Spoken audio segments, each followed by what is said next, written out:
Actually, it was we've been in meetings before together. I interned for them last summer, Okay. but if they had have been hiring when I was looking for jobs, I would have applied. I loved my experience there. Well, I'm a consultant, so I have other thoughts too. So All right, we can chat. Hey, Eli, I think your sound is really low. That's why you're having trouble. Oh, There you go. I don't know what happened, but I think I'm better now. How's that? Perfect. Thank you. Starting again, sound is broken. Eli Storch I'm the chair of the design advocacy group. I would love for everyone to go around and introduce themselves. And by go around, I mean enter the chat. So your name, a little bit about who you are, and on theme for our presentation today, your favorite place you've ever gone on a hike. How about that? To get us started. So a few things today. We'd love any announcements, any activities, any events, anything going around the city to do with design, planning, and the built environment. Throw it in the chat. Raise your hand. I'll call on you, and we can have you jump on and tell us a little bit about it. So a little bit of DAG news. We are changing seasons. Graduation has hit us. Lachelle Weathers, our wonderful DAG fellow, graduated from Penn with her Master of Architecture, and is off to New York. She's at 1100 Architects in New York City right now. And so with that, I am pleased to welcome Nika Faulkner. Nika is the newest DAG fellow. She just joined us, graduated recently from Jefferson with her master's in historic preservation, and is a practicing preservationist. So Nika, welcome. It's great to have you, and looking forward to having you on the team and doing more good things as we go. One thing Nika has gotten underway immediately with is we now have a reading list. I'll drop a link in the chat, but on our DAG website, we have a DAG reading list, which is going to be a growing and evolving list of journalists and websites and books and things that you should read, that we're reading, that if you want to stay up to date on design and planning and policy and all that good stuff in the city of Philadelphia and more generally, we're going to try to make that a library and a catalog that people can check in on to find good stuff to read and grow your knowledge base and share with other people. And please, if you have recommendations, things that need to be included on there that are critically important that our group gets to know about, you can email Nika at dagfellow@gmail.com and we will get that included. So go on our website, take a look. Absolutely, Patrick, biking on trails is welcome. So yeah, go on our website, take a look. And while you're there, this event is being recorded. We have chosen to record our events with Zoom. So we're posting those. There was a little missed it, click here link within all of our past posts. So go on there, check it out, watch some of our old content. If you get inspired, send us an email, tell us the next program that we should be considering so that we keep things fresh. We're always looking for interesting ideas there. So beyond that, I would love to get into some advocacy items. George Claflin, I saw just joined. George had a few things he wanted to jump into today. George, can I pass it over to you? You're muted, so unmute if you want to share with us. Mute, start video. Hi, everybody. Sorry I was a little late. I want to just mention two advocacy items very quickly. One is a report on the University City townhomes. Basically, the settlement between the city and the property owner reserved a site on which the city is obligated to build some new housing. And the site is essentially the same site that we indicated was a good choice in our first paper. DAG wrote two papers about this, one that I wrote and one that Eli and I wrote. during the course of the crisis, of that first phase of the crisis. And I can report that there was a meeting with the Office of Housing and Community Development and the residents, but the process does not look rapid or clear at this point. And I am involved ex-DAG in this. So I hopefully I'll have something better to report at the next meeting. The other item I just want to mention is the two news items on beer palaces outside in the city. And one is the one at Rittenhouse Square on Walnut Street has been closed because, among other things, they didn't even have water there. They were using bottled water. They had no running water, which was a health code violation. But I'm going to try to put up a photograph or two of the Penn Center one at 16th and JFK, which completely blocks the obvious circulation that was intended in Penn Center.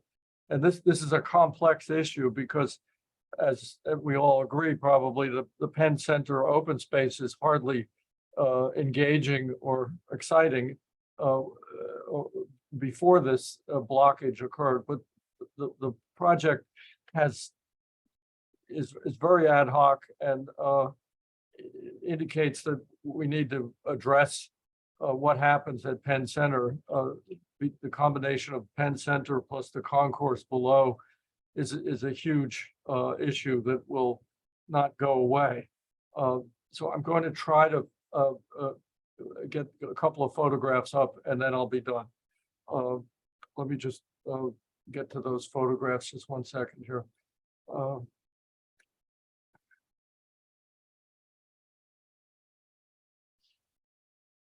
So George, while you're pulling those up, I'm going to answer Rob's question, Rob Cattell's question a little off the cuff. Rob was asking if DAG has taken a position on the proposed 76er stadium. So I will speak as a sports lover, a soccer fan who has traveled to many stadiums around the world and absolutely adores a well-incorporated urban stadium. I think there is a lot of wonderful opportunity in the Philadelphia project. I have been loath, and DAG is discussing when is the right time to wade in, because as an organization that advocates around design, I still don't see much design there. I think there's a lot more commentary on the adjacencies in the neighborhoods, which while we dip our toe into really isn't our lane. I am concerned that issuing a position based on the extremely limited documentation we've provided is actually giving it more credence than it deserves at this point, because I have been very excited about it as a possibility, but I haven't seen enough information to evaluate it as a design proposition to date. So I take your point, Joanne, that it's about urban design. Even that for me remains unclear. It all seems pie in the sky right now. And if you want to respond to that, I would love to hear your thoughts. You know, I would love, you know, I had hoped and I had asked at a few public meetings that, you know, they would have provided some, hey, here's our parking study. Here's our, you know, here are all the adjacencies. Here's where people come in. Here's where people come out. And while there has been some documentation to suggest this is sort of loosely what they're thinking, I haven't seen anything that resembles a concrete plan to talk about. Joanne, feel free to jump in and follow up on that if you'd like.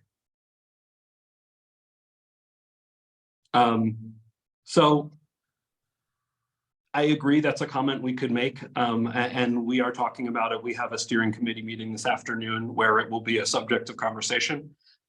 So we do need to phrase, yeah, we need to phrase that properly. Regarding the site selection process, you know, it's a private company and they make the deals that they make. You know, I'm happy to say where I think a stadium could have been. I was in love with the idea that the Union would have moved to the foot of Spring Garden Street rather than to Chester. That would have been an amazing proposal, but you know, the deals get made at a pretty high level. I think some of the other sites being proposed in the adjacent neighborhood are not adequately sized. So, you know, while there are some, and I know Inga had floated one idea, I think there are, you know, a series of substantial challenges because these are big boxes that, you know, inherently have to be incorporated into a site. So we will follow up. Obviously, this is something that needs to be discussed. You know, personally, I'm quite frustrated at the lack of clarity that with which the Sixers have moved to sort of nail anything down, and the sort of we're listening to the community pitch has really just been we're wishy-washy and aren't really planting our flag on what we want this thing to be, in my mind. So I think we can leave that there for now, with the understanding that we will be talking about it significantly soon. George, can I pass it back to you? Do you have those images you want to share with us? If I'm okay to share the screen, I'll pick up with just a few slides very quickly. And we're Yes. looking for people to help us on this.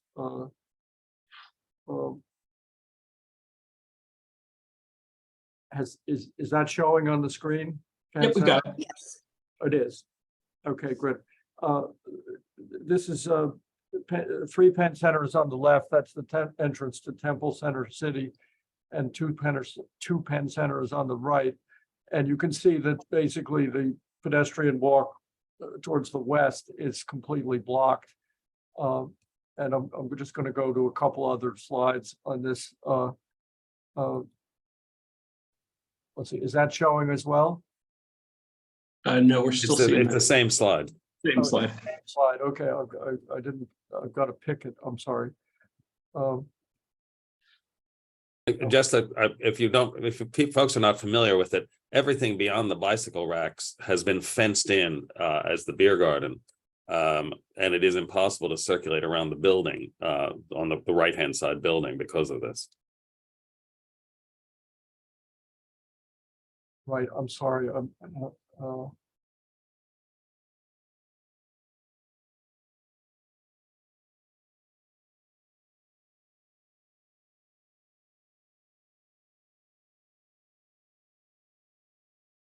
lost the connection to, But I think, George, that shows, I mean, that paints the picture fairly clearly. okay, It's not only big, it's also not done well. And we're trying to figure out what is the context for it?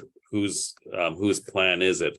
There was a plan for the improvement of this area generally floated a few years ago, more or less in the context of doing all the other urban spaces that are around here. But this one, this sort of ad hoc approach to it, there you are inside the fence. right. And there's also an interesting, there's a lot of parking. And I'm going to hit you with one more that shows there we go. The area edging close to 3. That's still the same slide. Oh, sorry.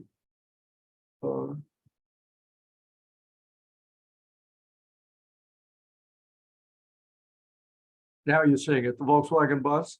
Yes. Okay, that's 2 Penn Center in the background, 3 Penn Center behind us. And they're using it for parking, even though there's no curb cuts. And what we're trying to do is research what is going on there and what the rights are, because this is private property inside the various demarcs in the pavement.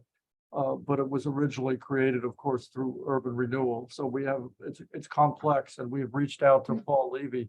But I'd love to get some help from DAG members on researching this, and we would like to take a position on it, but we want to make sure that any position we take is knowledgeable about what the rules are in this space, but it's a very disturbing case of basically ad hoc construction blocking long established paths of movement and not really following any known building code either. But I think that covers it. Thank you. Yeah, so if anyone's interested in getting involved, reach out to either in the chat or to dagfellow@gmail.com. We're going to be working on some advocacy around that. So let me pass it over to Marcia. Marcia, do you want to intro our July program? Yes, absolutely. Thanks, Eli. And hi, everyone. Coming up in July, Hilco Redevelopment Partners will be discussing the Bellwether District, one of Philly's largest development projects, which is on the cusp of breaking ground.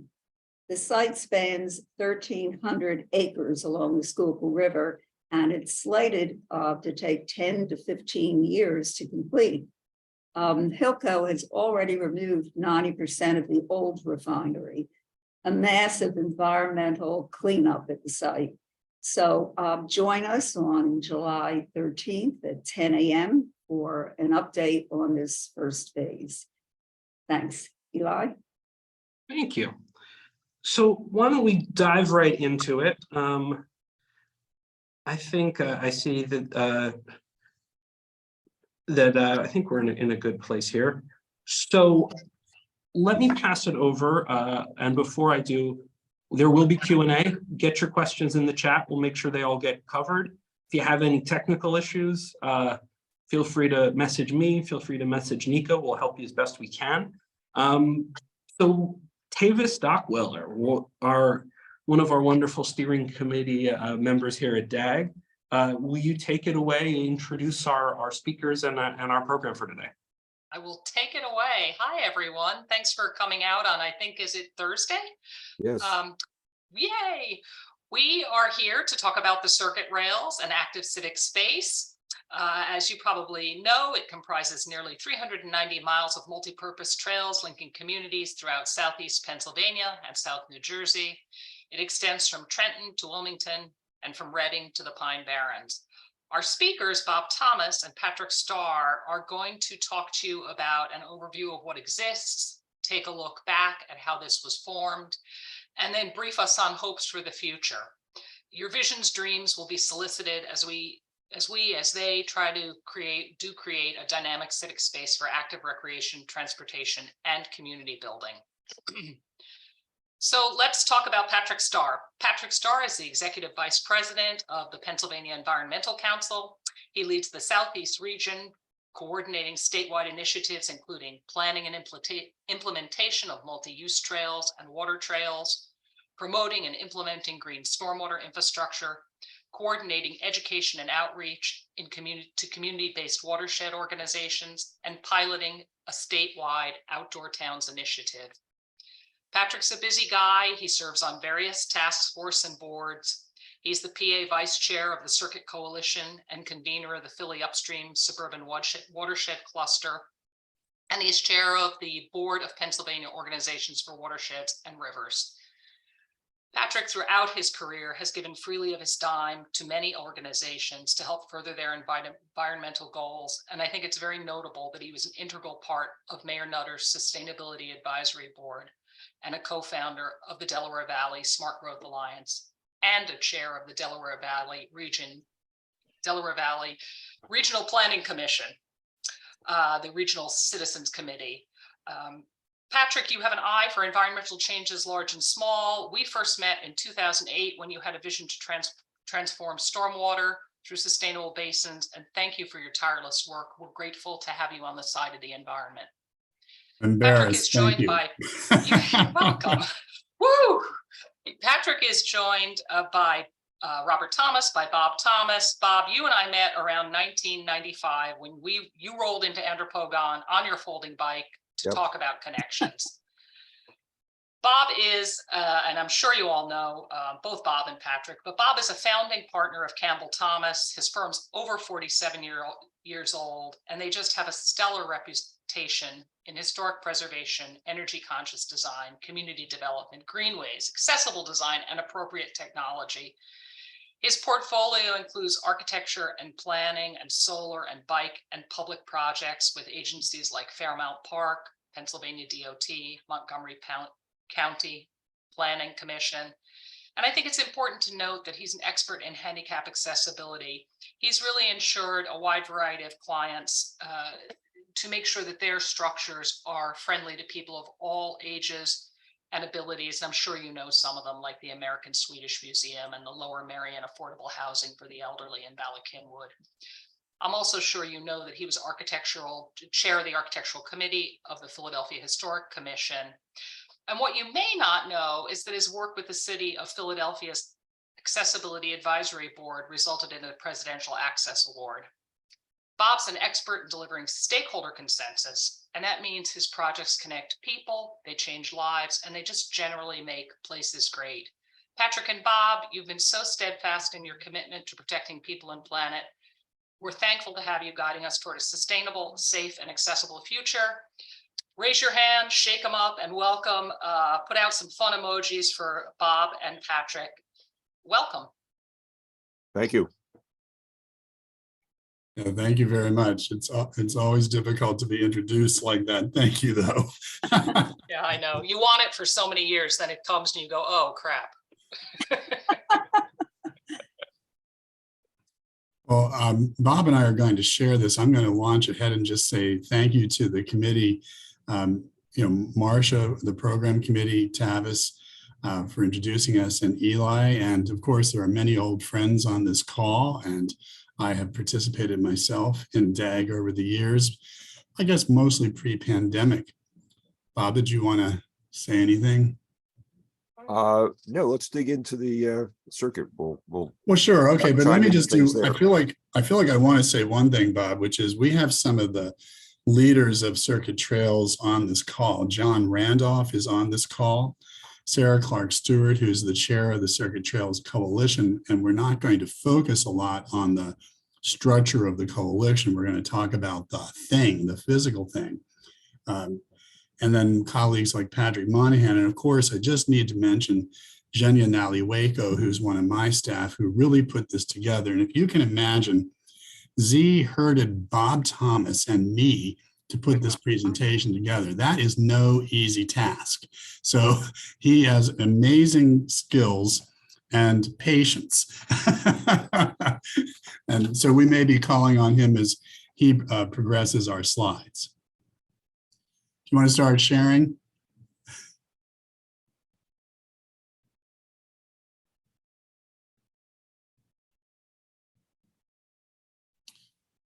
Are we in full screen mode?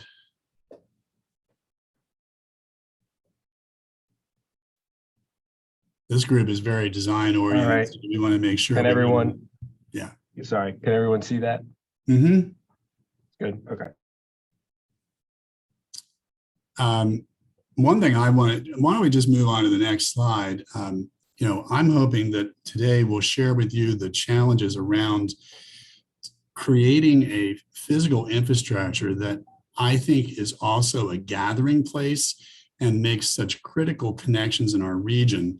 And you as the design community can contribute and augment that. I mean, every act of creating a trail is at some level an act of design. How trails connect our communities is a huge urban design issue. I think about historically transit adjacent development versus transit oriented design. We have transit or trail adjacent development versus trail oriented design. So I see this as a major design issue. I want to just say about circuit trails that it's part of a national phenomenon, if you will. Trails have been on an upward trajectory for a long time, led by people like Bob Thomas. And what we've done is really create a brand. And that happened only about 12 years ago, Right. The first conversations about it and then the actual thing. But it's really something that you already know. we benefit from one of America's largest trail networks right here. And we're really a model that are being observed and even honored across the country. One quick thing I want to do is a land acknowledgement, which is particularly appropriate to acknowledge the Lenni Lenape and their contributions. You'll see in this presentation, we're literally walking and biking on some of the paths that they created and used before any of our ancestors arrived here. Next slide. Just a little bit of orientation. I'm going to give you a little bit of the context, and then we'll be sharing more back and forth. Probably no surprise to most of the people on this call. The vast majority of the circuit trails is within what might be framed as the Delaware Valley Regional Planning Commission jurisdiction. And it's important to know that because they play a role in all of this. It's the 9-county region that you've probably seen this blob map before. In this, you have 374 miles of built trails, denoted in the green, 829 miles when complete. And that number changes a lot. One thing that I just thought I'd mention, sometimes when we use higher numbers for the circuit trails, we are actually including the Schuylkill River Trail all the way to Schuylkill County. So again, just if you see different numbers, you need to know what part of it we're talking about. Our region, roughly 6 million people, and extremely diverse 6 million people it is. And one that is, I think, affluent, but very, very also middle class. So next slide. I'm just going to give you a quick just orientation to what it is that the circuit trails represents. One of the things that's really special about our region is some of the historical assets we had. Like here we have the Delaware Canal towpath. Those towpaths, including the one that Bob worked on in Manayunk, are a really important component of our network. Next. We have riverfront trails and esplanades. Obviously, the Schuylkill Banks is absolutely iconic, and it's a critical linchpin in our system. Next. We've had urban park trails for some time. Here you're seeing over in Camden County, the Cooper River Trail, but one could easily include in this Kelly Drive or MLK trails. Next. We benefit from redundant railroad infrastructure in this region. This is a rail trail. This is the Chester Valley Trail in Chester County. Bob Thomas could go on about this more than I can. I'm learning from him all the time.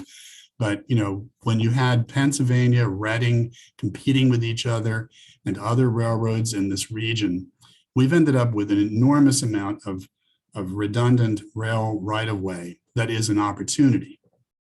Next slide. And of course, speaking of the Lenni Lenape, our creeks have long been corridors of transportation and connectivity. Here's the Rancocas in Burlington County. Next. And then I think something we really concern ourselves today with is connector trails that connect people for maybe the last mile between infrastructure like SEPTA rail stations to jobs. Here we're depicting the trail that connects from Fort Washington SEPTA station into the Fort Washington Industrial Park in Upper Dublin in Montgomery County. Next. So that's just a quick overview of some of the components just to get you oriented. And now I'm going to turn it over to Bob, who's going to talk about some of the coming attractions in our Circuit Trails network. Great. Thank you, Patrick. Am I one? You are. Great. I hear you. Excellent. Good. Yeah, this is a piece of the rail bed that runs from Phoenixville all the way down to DeVault and then on to the Chester Valley Trail. We finished the feasibility study about 8 years ago, and what's held it up is acquiring right of way. This is owned by Norfolk Southern. I was just on a call this morning about some of it, and the key thing is getting this acquired And the thing about it, it's so wonderful, aside from being a beautiful trail, any of you who've climbed out from the Schuylkill River at Phoenixville into the Chester Valley know what an awful climb it is out of the river valley. And we have a number of trails that are part of the circuit that solve that problem for you. The recently opened Chester Valley Trail Extension that this connects to does a big S-curve coming out of Norristown. Real easy climb, railroad grade. And the same thing here. So this will link not only Phoenixville Borough and the trails, but also the Great Valley Office Campus, small town, central business districts, parks and so forth, Schuylkill River Trail, Horseshoe Trail, Chester Valley Trail, quite a bunch of stuff. So it'll be a place to enjoy on its own, but it'll also provide a lot of transportation. Patrick, do you want to address? I'll just say something. Let's go to the Spring Garden. And I would just say, if you go down Spring Garden Street and you see 7 lanes of traffic, you wonder, why did people spend the equivalent of millions of dollars today to build all those brownstones? Well, I researched, what the hell did it look like in the old days? It was a garden, right? Instead of 7 lanes of traffic, it had 2 in each direction, and the middle 3 lanes were a divider with fountains and trees and sculpture. And there are photos of that. And what we're doing is, obviously, we had a big problem of how to get the East Coast Greenway across Philadelphia. Patrick will address that, and really restore this not only as a trail, but also to bring back the green environment that Spring Garden Street commemorates in its name. Patrick? Yeah, I mean, I just think it's worth mentioning here what an urban design issue the Spring Garden Street Greenway has been over more than a decade of conversations. Bob, I mean, you know what a linchpin it is in our system. PEC had the, we hosted the opportunity, if you will, to talk about this all the way back around 2010, led by a former colleague, Spencer Finch. And really, the conversation was one premised on what Bob just alluded to. There was a center median streetcar, I believe, or was it just a garden, Bob? I can't remember. The 3 lanes in the middle were a garden with iron fencing. There was a streetcar in lane 1 and in lane 7. It was just a delightful French, beautiful boulevard. And the reason that it got ruined was the opening of the Ben Franklin Bridge led to a big effort by the part of the Keystone Automobile Club to develop a center city circulator.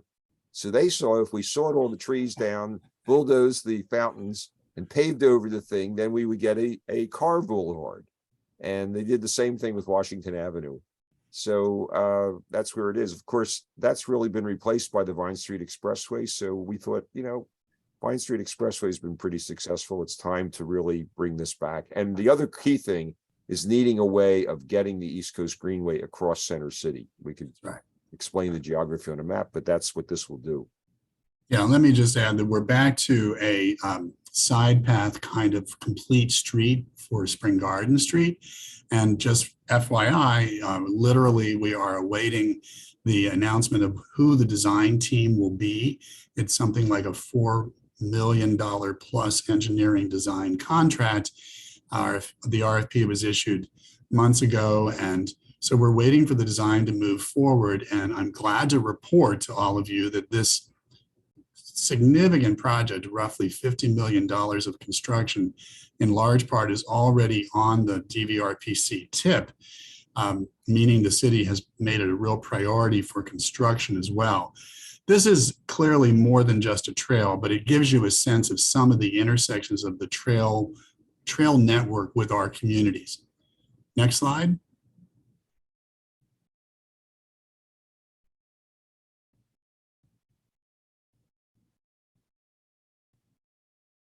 Bob, did you want to talk about this, or shall I? I sure will.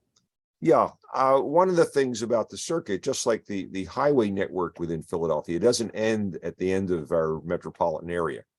The highways, the trails, and everything need to go out and connect other places. So there's a great deal of effort going on, not only in Camden County, but with Atlantic County to create what's called the link across all of New Jersey, from Camden and the Ben Franklin Bridge all the way down through parks and whatnot, and parts of the Pine Barrens and wildlife management areas and beautiful little towns like Mays Landing and old rail beds like the West Jersey and Seashore that will take you right into Atlantic City. So that's what this is part of. There's been a lot of money awarded for construction of the first 3.8 miles, and this will connect, as you see, the urban core to suburbs, businesses, schools, jobs, and parks, and also just be a nice place to take a walk or a ride for itself. Patrick? Yeah, no, the big news is just this week, the $19 million awarded from the RAISE program, which is one of the initiatives that you can credit to the bilateral infrastructure bill. How about next slide? Yeah, I'll talk about that also. I used to ride this train to go up hiking in the upper Pennypack. And while I miss that, I must say the Pennypack Trail, which comes out of Philadelphia, will connect with the Cross County Trail, et cetera. This comes into Bucks County, and that portion of the old rail line is the Newtown Rail Trail. This had a lot of controversy involved. There were neighbors that didn't want it. There were others that were afraid of bad things that would happen. And it's taken a long time to build this step by step, but it is happening. The first phase is completed, linking with the Pennypack Trail section in Montgomery County. And then it's actually, the vision is to go to Newtown Borough, and then from there, jump from Newtown on side paths and whatnot to reach the Delaware and Lehigh National Heritage Corridor, which most people in this area know better as the Delaware Canal Towpath. And I'd just like to add, Bob, that I think this story really speaks to the way trails have become more popular and better understood. While there are still some NIMBYs in the immediate vicinity of the trail, the vast majority of people are thrilled that the Newtown Greenway has begun to be constructed. And what's really an interesting political story is that the Bucks County commissioners, who were a little bit pretty much on the sidelines for years, finally acknowledged what they could see, which was the huge support for this, have stepped in and have stepped up. And now they are determined to complete this trail in spite of, again, some immediately adjacent NIMBYs. And Bob is full of great stories about NIMBYs who finally turn around, and you know you've won when they put their property for sale sign on the trail saying trail adjacent direct trail connection, and you know you've won, right, Bob? That's correct. And you saw it on the Radnor Greenway. Yeah, I can tell you on a number of trails, we came up with a concept back when we were designing the Radnor Trail. Actually, it was the Schuylkill River Trail a long time ago. And there was a community just west of Norristown. They were afraid of all the people coming from Norristown and all the people coming from Philadelphia, overrunning their properties and whatnot. So they wanted a 6-foot high chain link fence or right-of-way fence along the Schuylkill River Trail. And what we did in the design was, normally there's a post every 10 feet where we knew people would want to get through. We made the fence gate ready. We had posts 4 feet apart and a separate section which was inserted. The day after the trail opening, the supervisors of that township call up the county and say, "What the heck did you do? All the people in that community can't get to the trail. They have where they want to go fishing and this and that." And they said, "No problem. We'll have Public Works out." They removed the 4-foot section and inserted the gate, which was stored, and it was in, and that solved the problem. So since then, we found in places like this, people will, they have real concerns about privacy and enjoying their property, and they'll often ask for a fence, but we'll say, "Do you want it gate ready?" And usually within a week after the trail opens, they get the gate and realize that being able to go right from their home to a trail and go places. The other thing I would say is that I'm seeing along with all this trail development is the development of e-bikes. And many people are saying, "My God, with an e-bike, I could take my kid to school, but I can't ride on Bustleton Pike. I can't ride on Newtown Road." They want an infrastructure that is complete, that will get them everywhere they want to go. And right. I think honestly, e-bikes is going to bring in so many more people who want to see this, that it'll really help the politics of getting these things done. Well, and I think that sets me up perfectly for this slide, Bob, which talks to the benefits of trails. And you've picked on at least two of the key points here. One is there's an obvious value proposition for real estate. And of course, this leads to an attendant potential problem, which is called green gentrification. But setting that aside for the moment, there's been real documentation that goes all the way back to a return on environment study that actually PEC was involved with when we still had our affiliate, the Green Space Alliance, and it demonstrated the value of trails and open space to real estate in our region. Another huge benefit is healthcare costs avoidance. So not that you can actually quantify, I'm going to say the actual direct benefits so much, but you can estimate that avoidance of healthcare issues through the exercise and recreation benefits. There are direct benefits from many trails, and the number here for the Great Allegheny Passage speaks to that direct benefit generated by long distance, primarily long distance users, but also day users. But to that last point that Bob was making, we see this as transportation infrastructure as well as recreation infrastructure. You know, PEC may be very interested in getting Pennsylvanians outdoors, but we're also interested in sustainable transportation alternatives. So, for instance, in Washington, D.C., trails prevent a lot of CO2 emissions, and that is clearly the same here. We know we have many thousands of commuters and avoided trips, back to what Bob was talking about, and getting the kids to school. If you can do it off-road safely, people want it. They really do want it. Next slide.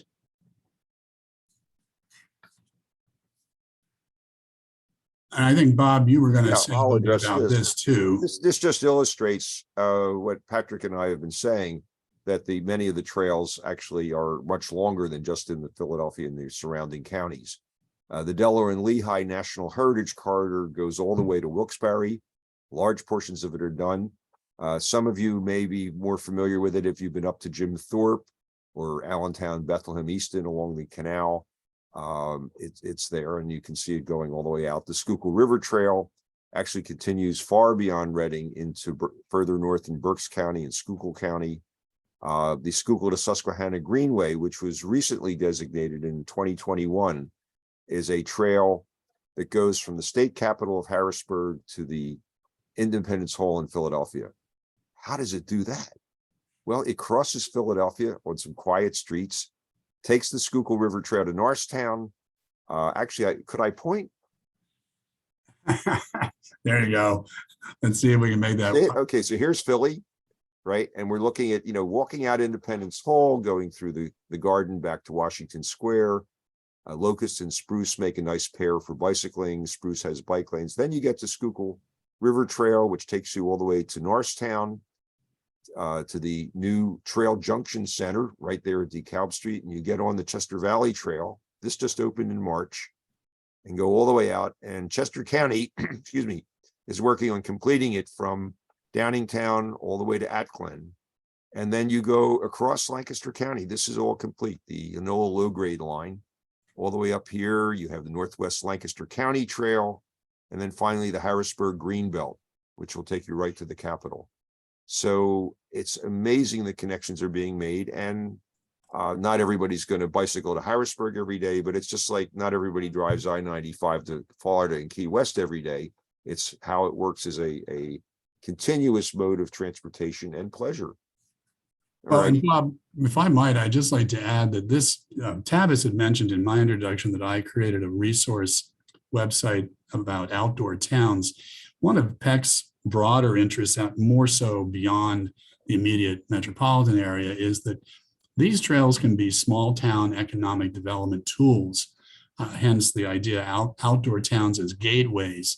So I just thought I'd throw that in there. These sorts of longer distance trails really create those kinds of opportunities in historic Pennsylvania towns that maybe don't have the purpose today that they were built for originally, which often was transportation or manufacturing. Maybe we should move to the next slide, Bob. Okay. We mentioned also the East Coast Greenway crossing Philadelphia. It actually goes all the way from Calais in Maine, all the way down here, connecting cities through New York, Philly, Baltimore, Washington. There are two alternatives here to Norfolk or Raleigh. And then it continues down through Charleston to Savannah, all the way to Miami and out to Key West. I like to this- sometimes say we have like the 60 miles, the hardest 60 miles on the entire network. Yes, this is one of my favorites. A few years ago, we were studying the September 11th National Memorial Trail, which connects the three sites, the Pentagon in Washington, the World Trade Center in New York, and Flight 93 way out in Western Pennsylvania, and trying to figure out how in the world do we get across Northern Pennsylvania. And I said, gee, we got to go look back and get some direction on that. And I found at the Historical Museum Commission in Harrisburg, they had published in the 1950s, under Paul Wallace's direction, Historic Indian Paths of Pennsylvania. This was more than a map. He spoke to people whose parents and grandparents had talked to them as little kids about how they traveled on this system, where they stayed, what the rules were, and so forth. And that's all in this book. And the map was in pieces. Doug Mazie in our office, one of our planners, spent a whole day putting all the pieces back together. And we discovered something very interesting when we laid this over current trails and roads. So many of them are the roads we use today. This is Route 611, Old York Road. This is Route 422, which later became the Great Wagon Road, all the way here. But the other thing that is one of my favorites is that here's the Minquist Path, which is part of the Great Schuylkill to Susquehanna Passage from Harrisburg to Philly. And there's markers on that already about the old trail where the Susquehannock and the Lenape annually took huge quantities of beaver pelts that they had catch, and they took them down here to trade with the Dutch and Swedish settlers here in Tinicum. Well, this Minquist Path makes a bend right here in Gap. And when we laid this over, that's where the Pennsylvania Railroad built the main line that's now the Amtrak route from Philadelphia to Harrisburg. This path sits right between tracks 2 and 3.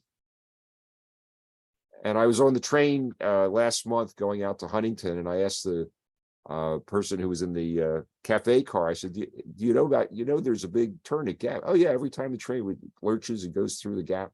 And I explained this, and she was just astounded. She said, why don't we tell this? So it really is astounding to see, the precedent for so much of what we're doing today. All righty. How about the next slide? And next slide. Related to that, Bob. Right. The industrialization of our area and other areas, New York, Washington, and so forth, that took place starting really with the Civil War and the great spread of manufacturing and railroads, led people to be very concerned. And in the 1920s and 30s, there was a tri-state district form, which is the predecessor of our Delaware Valley Regional Planning Commission. And they did a study, this is 1932. The salmon-colored areas are the areas that were already built. You can see much of the Northeast was still farmland and whatever. The dark green is existing parks. There weren't a lot. You had Fairmount Park in the Wissahickon, you had Cooper River Park, you had Valley Forge, you had French Creek. All the other green was proposed for preservation and greenways and boulevards and parkways.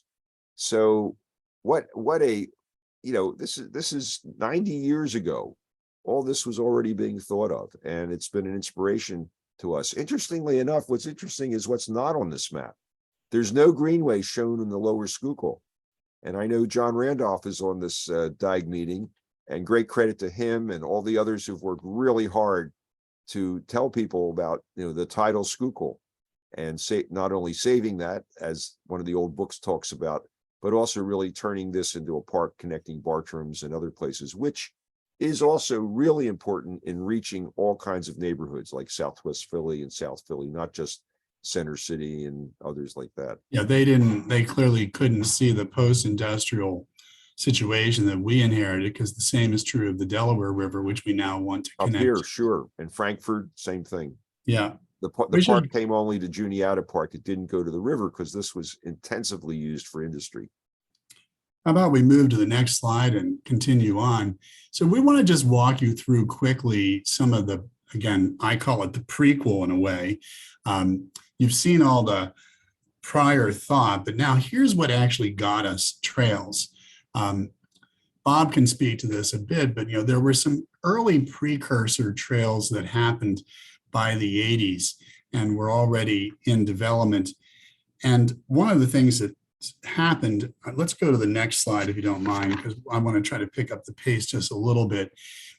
There was new funding at the national level, the Land and Water Conservation Fund, adopted in '64 with a big boost in funding in 1970, and increasingly an idea about parks, recreation, and trails were part of that. And if you haven't heard about it, one of the most important things that happened with this back in 2019 was permanent authorization. I like to point out, because I am an environmentalist perspective, where I bring that perspective. This is guilty money from offshore oil drilling, but thankfully we're using it for a good purpose. Next slide. And then there was social infrastructure as well, Bob. Right here. Right. This was a report that I helped with. I'm trying to think. Yeah, Collins Duto actually wrote the report and put it all together. But our school, our Sierra Club, Philadelphia to Valley Forge Trail Committee, was the one behind all this.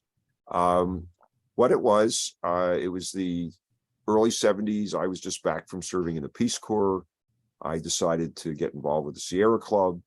I met my partner, Jim Campbell, who was chair of the trail committee. And but what happened was there had been a trail between Valley Forge and Philadelphia. And like many other things, like good trolley lines and trails, it got buried by highways. The Schuylkill Expressway is sitting on top of the original trail. And if you know Saunders Woods, the Horseshoe Trail used to come all the way into Philadelphia. And I heard Mrs. Saunders talk about how they would ride their horses from Gladwin into Fairmount Park on this trail. So we felt it was really critical to reconnect Philadelphia with the Appalachian Trail. And we would go to Valley Forge and then take the Horseshoe Trail, which existed. We didn't even think initially about the Schuylkill River Trail going all the way up to Hamburg and the Appalachian Trail. But this really got things moving. And also you had the founding of the Bicycle Coalition for Greater Philadelphia. And we were fighting unbelievable things. No trains or buses would carry bicycles. We had to show other cities doing it. The bike path on the Ben Franklin Bridge had been locked up during the Korean War for security reasons. And we said, the war is over. But you would not believe what it took. Demonstrations, getting on TV, just about using an existing walkway, because we said, we're the Bike Coalition. We have about 43 cents in our treasury. What can we do? I said, well, we could build 1.5 miles of bike path, just buy one key and open up this 10-foot wide, wonderful walkway that everyone enjoys today. And which, to its credit, the Port Authority came around. They got rid of a stairway on the Camden end that had been a truncation of a ramp at one point. I mean, it was accessible, then it was made inaccessible. And they did a beautiful job of making it accessible again just a couple of years ago. So that was the beginning of this. Next slide. Oh, Bob, did you want to say more? No, do you? No, I was going to move on to. Yeah, let's keep moving. Yeah. Yeah. So the next slide, these things were the precursors, and then I think that there were some initial, some national scale things and some other local things. Just want to mention rail banking quickly. You've all heard of rails to trails. This set up an opportunity to protect rail right-of-way after the collapse of all of the national, the prior private company railroads. We won't dwell on it. Next thing, next slide rather. Converging with a reaction to the sprawl growth of the 80s in the suburbs, which I sort of entered the picture around 1993. And at that point, communities around our Philadelphia suburbs were passing open space bond referendums. The first one was in Chester County for $50 million in 1989. And what happened is that was real, fuel in this initiative to protect open space, and acquisition of land for trails was included in these types of initiatives. And ultimately, virtually every county adopted one, and hundreds of millions of dollars were put into open space in our suburban counties. Next slide. I just want to say go back for 1 second. Oh, sure. Yeah. You want to go back a slide, another No, one? this is fine. This sketch here, Oh, yes, thank you, Bob. I'm sure everyone on this call has been to Schuylkill Banks at some point or another. Well, this looks really nice, but what is it? That's the CSX Railroad. That's the fence between the railroad and the park. This was just a desert of broken glass, needles, all kinds of awful stuff up until a little after 2000. Planted area, bike path, steps, esplanade, walkway along the river. That's right there today. And these trees that were all pretty baby a few years ago have grown up, and we really have a park that is really the book that was written years ago. John Randolph showed me a copy, The Redemption of the Schuylkill, and it talked about the horrible, disfigurement and pollution and so forth. And this is actually happened here and many other miles of the Schuylkill River, tidal Schuylkill now. And we're looking to get the whole thing done. Yeah, for All the way to sure. Fort Mifflin and the Delaware River. Next slide. Okay, And I could think that, just- yeah, do you want to talk about this one, Bob? Sure. I mean, this gets back to the open space planning and such related to all that money for open space. Right, and Montgomery County early on they were our client in putting in the Schuylkill River Trail, and then they of course started working on the Perkiomen Trail and looking at the cross county, and they realized, what we really need is a countywide plan. So things are all connected, go places, make sense, offer access. And of course, this is 1995. So we're talking about 30 years ago, almost 40 years ago. And this, of course, their current plan goes far beyond this, not only in, connecting all these trails, but also in terms of a network of secondary trails, so that you don't have to live right along a trail to go on a trail. You can go from your community on a protected bike lane or something and get to a major trail and then keep going. And that raises actually a really important point, Bob, which is not all trails are circuit trails. The circuit trails, in addition to being a brand, is a set of standards, and we focus on connecting trails, trails that connect communities, jobs, parks. But then there are often local trails that Bob is just referencing that you need to actually get people to this significant arterial system. Let me just quickly mention there was also changes at the federal level. The ICE-T initiative back in 1991 incorporated for the first time transportation alternatives, which has now become transportation alternative set aside, which again was more federal funds into these alternative transportation approaches. Next slide. And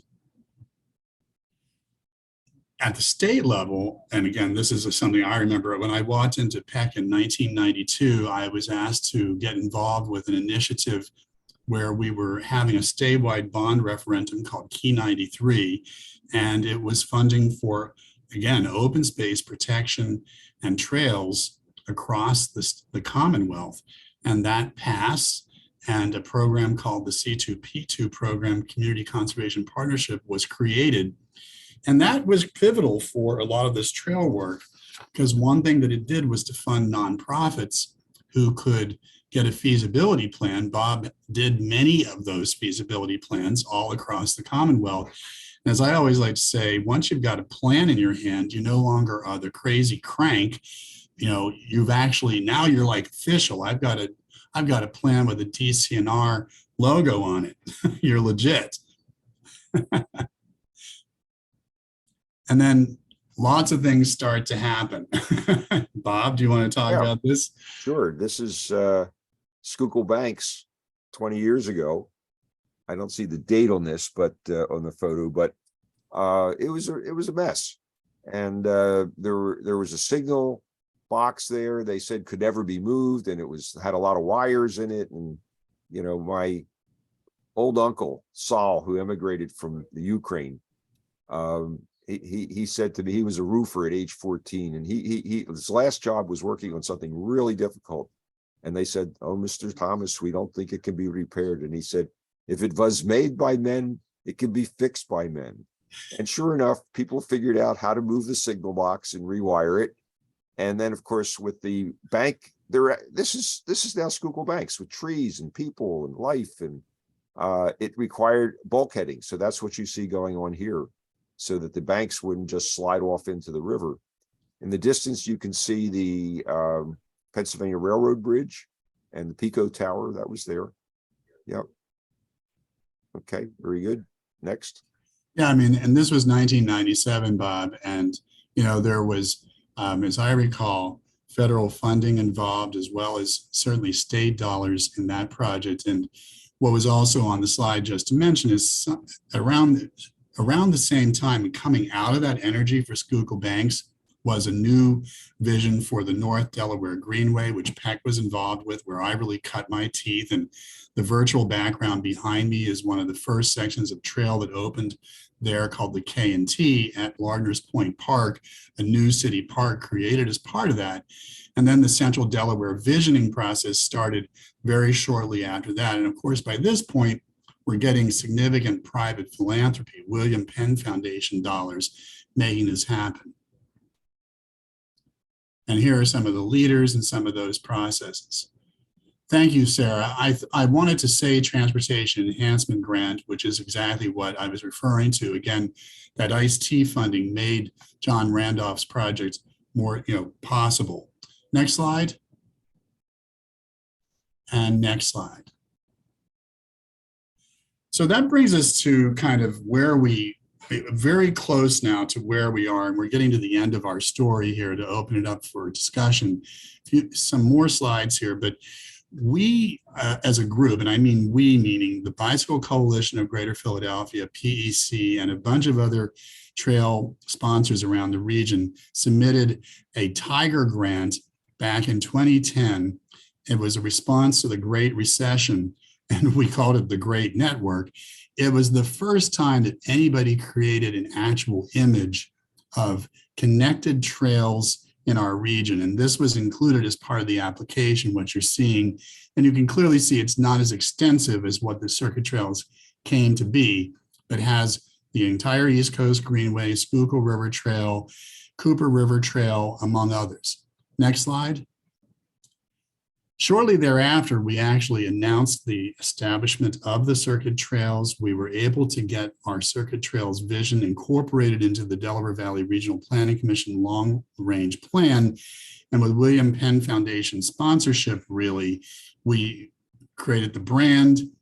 We started to advance the network as a network. And you can see at that point, it was a 700-mile network and 250 miles were complete. Next slide.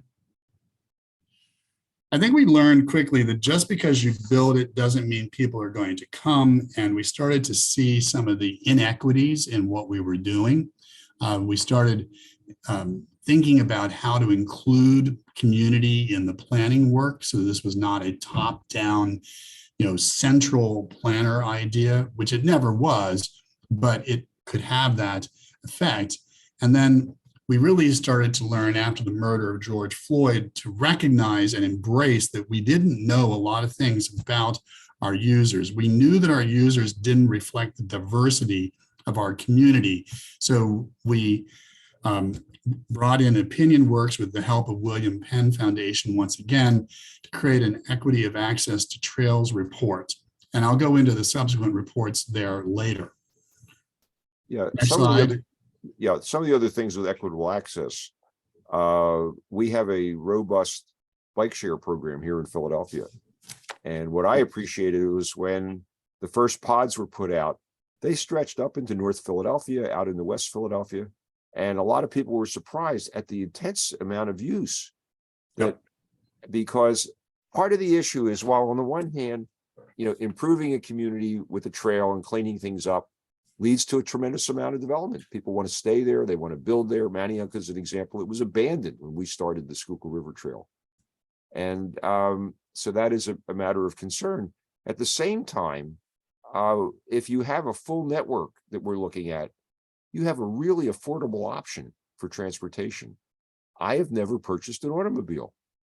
And it works because when my wife and I were out searching for a place to buy in the late 70s when we met, the Schuylkill River Trail hadn't gotten all the way into town yet, but we located close to that and close to 30th Street Station. And that I came in on the Schuylkill River Trail this morning. Just, it was a pleasant, safe, route with bike lanes taking me to my office on South Street. The part of it is also spreading the information. It's very hard to find out where all the trails are. And as a result, many people don't know that these facilities are there. So there's an education component, which is why any number of us do tours and show people. And they're often surprised. I didn't realize that we had a trail this close or that I could get to work or whatever. Bob, So that's such a good point. Our Opinion Works research that we did in these 4 communities, we found that there was a high level of lack of awareness that a trail even existed. right. And we heard very clearly from the people in these communities, that they didn't see people that looked like themselves Right. using the trails. I'd say that's been especially a problem in places like Trenton and Norristown. So we realize that there's a design issue and a programming issue to create more welcoming and inclusive trails. And with that, I'm going to move to the next slide and just say that the issue I think that we're confronting, let's go on to the next one, is really how to embrace trails as a new public square. And I know that everybody on this call is undoubtedly familiar with Schuylkill Banks and how it has demonstrated that a trail can be a real attractor, and with a small amount of open space and the river, it's like it gets enormous use. We saw during COVID that there was upwards of a 400% increase in trail use throughout on specific trails across our region, and a huge increase broadly speaking. And so just a couple of closing slides here. Next one, please. We're just going to show you again some of the places where things are happening that are right now. I mean, Trail Junction is coming to Norristown, which is where the Chester Valley Trail connection into the Schuylkill River Trail is happening. Next one. Here some of you may be wondering, where is this? This is Pencoid Landing, which is a connection across from Manayunk into Lower Marion Township, and a whole new sort of node has developed there called Pencoid Landing. This is also going to be the Schuylkill River Trail. That's right correct. Now there's a gap from Ridge and Wissahickon up to Lock Street in Maine, where you have to ride your bike in the street or walk along a sidewalk that some places is not too good. This will get the trail completely off road and link many communities on both sides of the river. And then bring it back to Manayunk further upriver, right, Bob? Another bridge, again. Yeah, another abandoned bridge. infrastructure, an old towpath bridge, old railroad bridge will do that. Go ahead. And this is just a quick couple of images of the Lardner's Point Park, where you can see people fishing out there on that pier. This is the K&T Trail. It's a post-industrial landscape, but is now actively in use in the Tacony neighborhood. Next slide. And that's not just a local trail. That's the East Coast Greenway. the Delaware River Absolutely. Trail. So Unfortunately, not 100% ice. connected yet, but it's getting Right. there. Very close. Yeah, and here's a huge boathouse that was created on the Cooper River Trail in Camden County, Pennsauken. Next. And I'm just going to close with, as we look to the future with trail development in our circuit trails work, we wanted to really raise a question about, again, the way that we approach trail development today and the remainder of the system to be built, which is still 400 miles.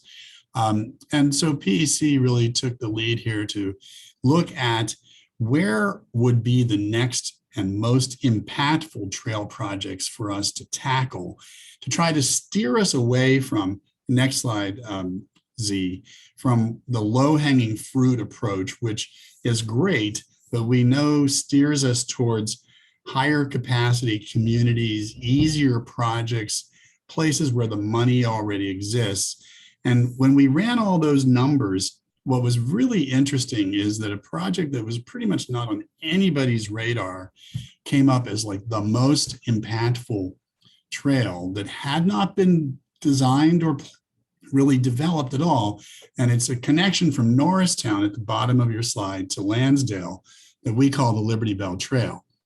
And, it's not hard when you think about the communities affected here, when you think about jobs and you think about the farm park at a new Norris, a new Montgomery County park, that this trail segment has all of the things that we're looking for in a longer distance trail to be impactful for our communities.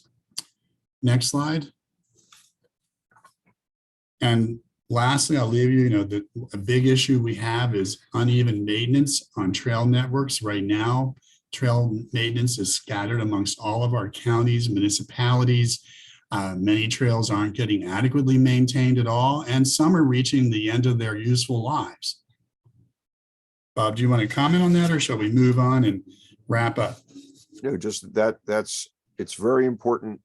And I watch how, a trail starts off often with a friends group of citizens and graduates to the next step of actually getting the politicians and the planners involved.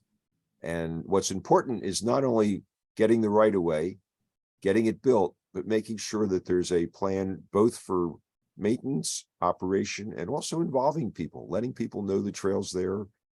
You can see some of the successful trails like the Tacony Frankfurt, which serves neighborhoods that have people of moderate income, like Alney and Lawndale and those areas, and all sorts of people further out on the trail. They're very wealthy people.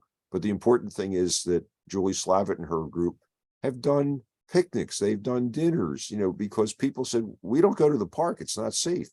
And she's actually worked successfully on building people's confidence in going there, seeing, that there are people there and enjoying it, that also realizing that they can use that to get down to the Delaware River or go elsewhere or do other things.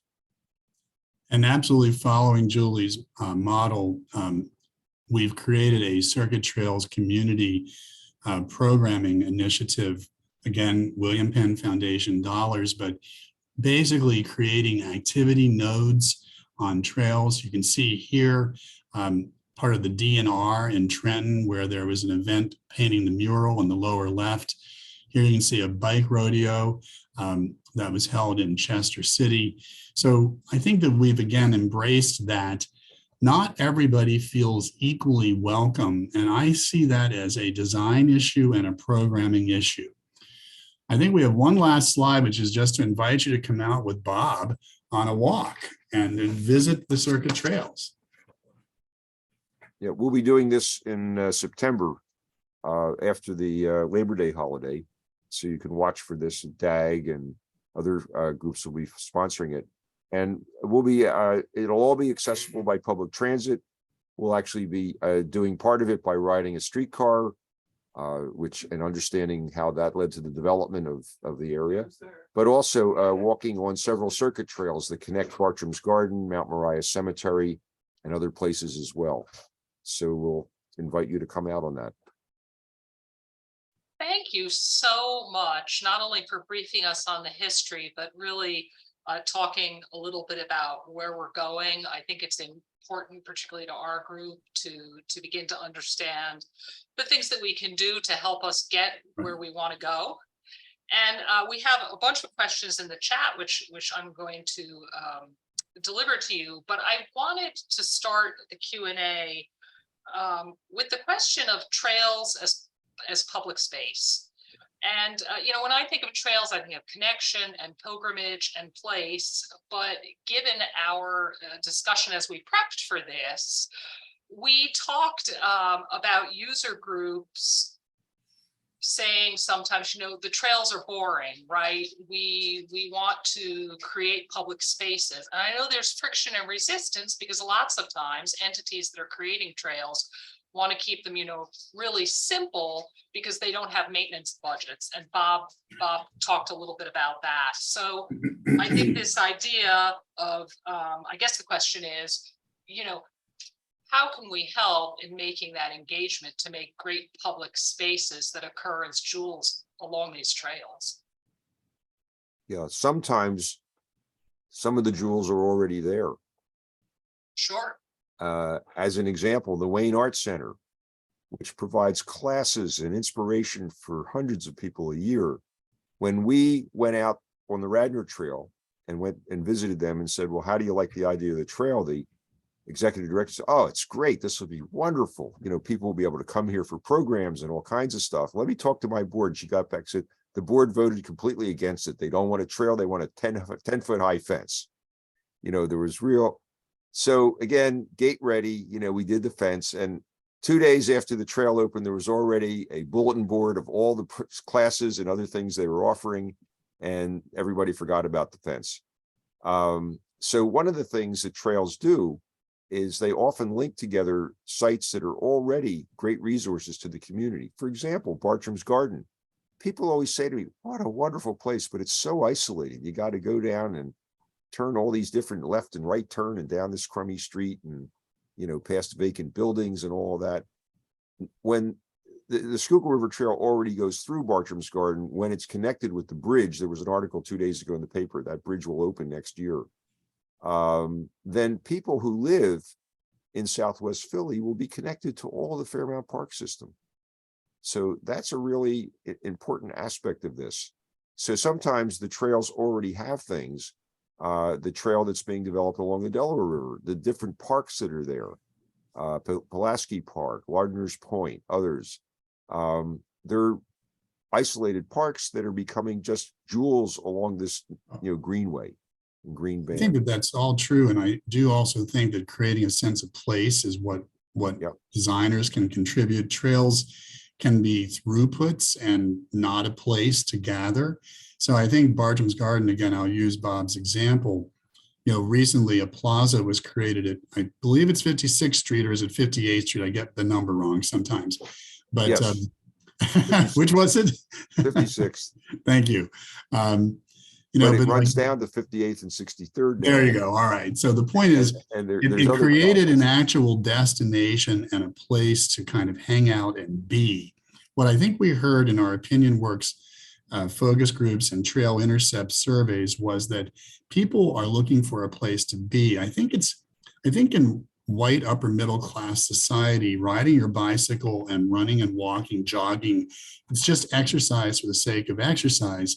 I think that lots of stressed communities where people are heavily impacted by trauma, they're looking for refuge.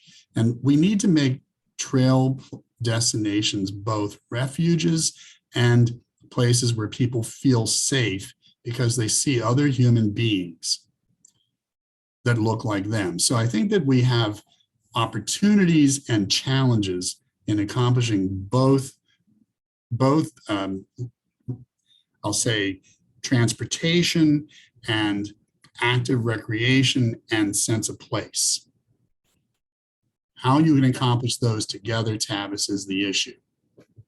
Well, that is a very good segue to a few of the questions that are in the chat. Someone is talking about river crossings as the biggest impediments to trail and connectivity, specifically crossing in Fairmount Park, Center City, crossing the Delaware that isn't the Ben Franklin, and there's asking that you comment on efforts to increase crossings and access. Where the heck is the cheap ferry service, they say? And I want to partner that with, you know, impediments, physical impediments, such as the Penn Academy shooting range, which someone, I think that was George, you brought up, it's closed, and what are the plans for fixing? So let's talk about impediments. Okay, that was one of the as I mentioned, the first thing the Bike Coalition looked at was we can't get across the river. We sent out a survey and said, what do Ben Franklin, Walt Whitman, Betsy Ross, and Commodore Barry all have in common? And the answer was none of them would be allowed to cross the bridge it's named after them. They don't have a car. You know, so, but a large part of it is two things. One, making sure, and I could cite several dozen examples in this area, where as things are rebuilt, they are rebuilt with walking, biking facilities. You just saw a picture of the Pencoid Bridge. That had a narrow walkway, was very unpleasant. Since that's going to be the Schuylkill River Trail, when that bridge was fixed up to give access to the development on the Lower Merion side and access to the train station on the Philadelphia side, it got a decent walkway.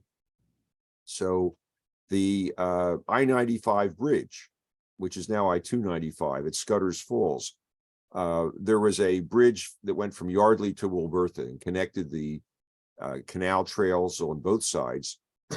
That was washed away in a flood in the mid-50s. When the bridge was replaced, they got a big highway bridge with no sidewalks. You know, so for years, there was no way of getting across, and there was a large push, and the Delaware River Joint Toll Bridge Commission really listened, and they put in the walkway that's there now. It's a multi-use trail from Pennsylvania to New Jersey in the bridge when it was rebuilt. So there's a lot of work involved to see that things work. Many times there are facilities that were ruined or destroyed.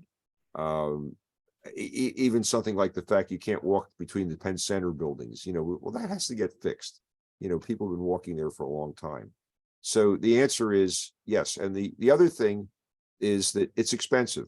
We're working right now on the Cross County Trail in Montgomery County. And one of the things that we insisted on was that there be a bridge for the trail over Germantown Pike. And I was out there at a meeting 10 years ago, and they said, well, you know, we just put these traffic lights in and you can walk across the 7 lanes, you know. And I said, would you send your 11-year-old to the library on a trail that required, and the response from the engineer who had said that was, you're right, let's build a bridge.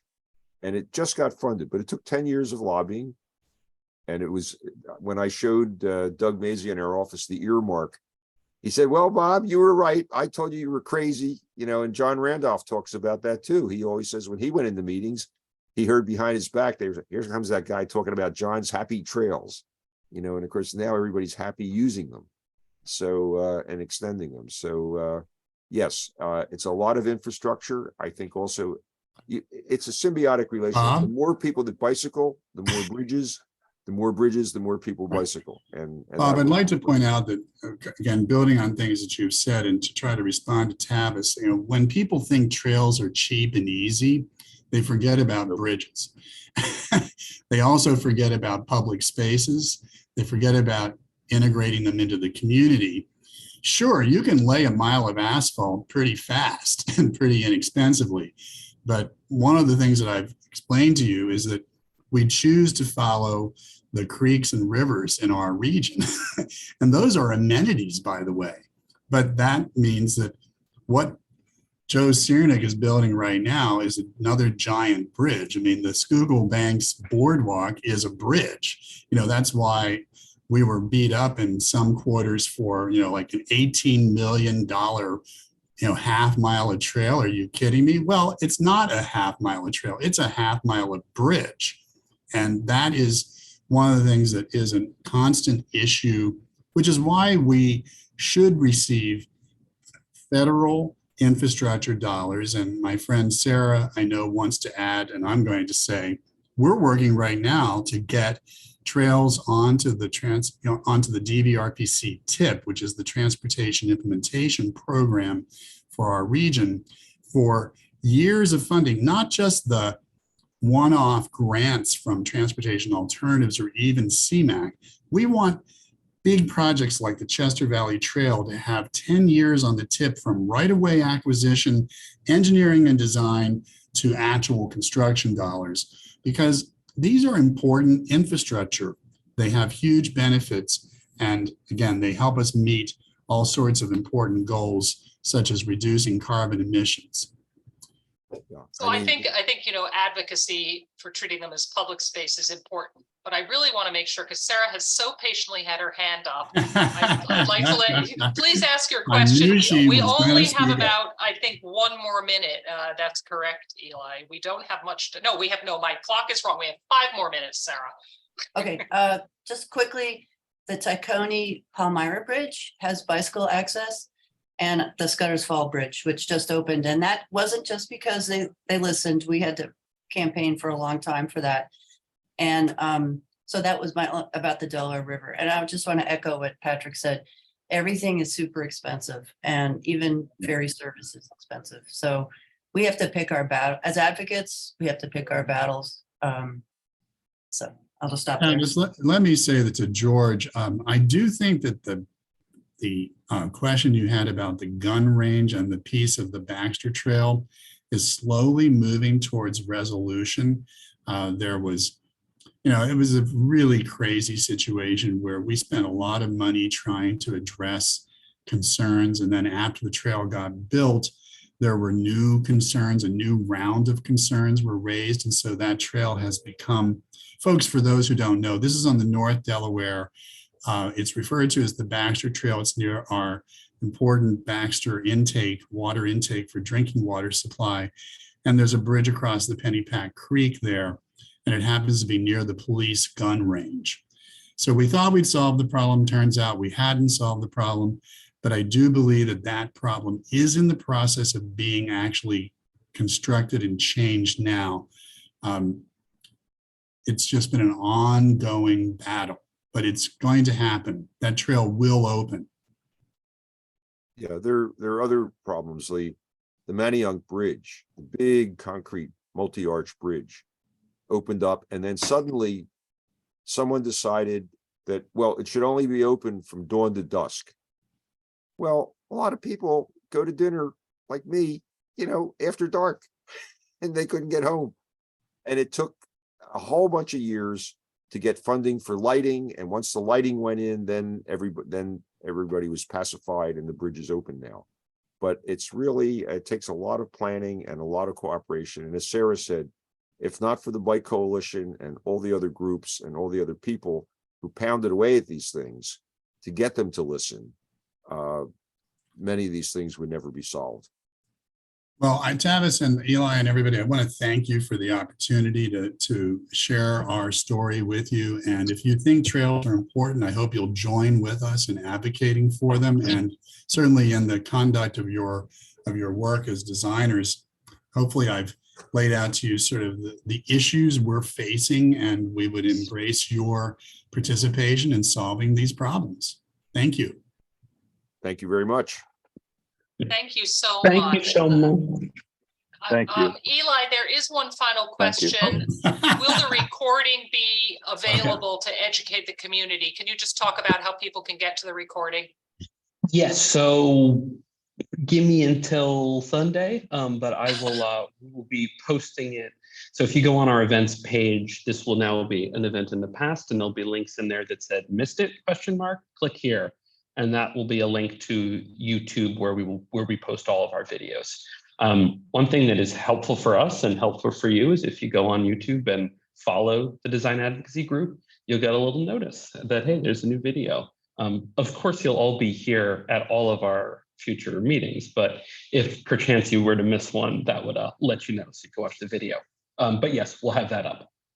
All right. And I want to thank you very much for hosting Patrick and me, and a lot of people put a tremendous amount of effort into making this possible, making DAG possible. And I can't say enough. I've been a DAG member for a long time and really appreciate the opportunity to actually share something at one of these meetings. Thank you very much. Thanks for coming, everyone.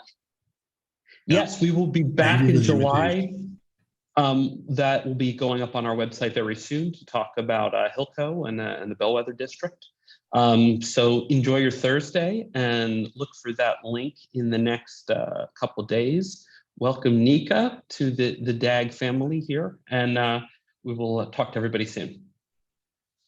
Thank you. Bye now. All right, take care. Bye-bye.